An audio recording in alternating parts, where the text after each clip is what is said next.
कुबेर का अहंकार। यह एक पौराणिक कथा है। कुबेर तीनों लोकों में सबसे धनी थे। एक दिन उन्होंने सोचा कि हमारे पास इतनी संपत्ति है, लेकिन कम ही लोगों को इसकी जानकारी है। इसलिए उन्होंने अपनी संपत्ति का प्रदर्शन करने के लिए एक भव्य भोज का आयोजन करने की बात सोची। उसमें तीनों लोकों के सभी देवताओं को आमंत्रित किया गया। भगवान शिव उनके इष्ट देवता थे, इसलिए उनका आशीर्वाद लेने वह कैलाश पहुँचे और कहा, प्रभु, आज मैं तीनों लोकों में सबसे धनवान हूँ। ये सब आपकी कृपा का फल है। अपने निवास पर एक भोज का आयोजन करने जा रहा हूँ।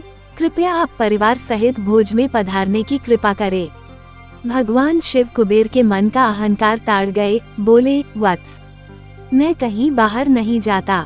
कुबेर गिड़गिड़ाने लगे, भगवान, आपके बगैर तो मेरा सारा आयोजन बेकार चला जाएगा। तब शिव जी ने कहा, एक उपाय मैं अपने छोटे बेटे गणपति को तुम्हारे भोज में जाने को कह दूंगा। कुबेर संतुष्ट होकर लौट आए। नियत समय पर कुबेर ने भव्य भोज का आयोजन किया।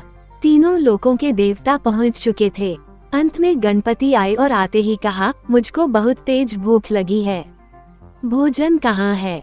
कुबेर उन्हें ले गए भोजन से सजे कमरे में। सोने की थाली में भोजन परोसा गया। क्षण भर में ही परोसा गया सारा भोजन खत्म हो गया। दोबारा खाना परोसा गया, उसे भी खा गए। बार बार खाना परोसा जाता और क्षण भर में गणेश जी उसे चट कर जाते। थोड़ी ही देर में हजारों लोगों के लिए बना भोजन खत्म हो गया, लेकिन गणपति का पेट नहीं भरा।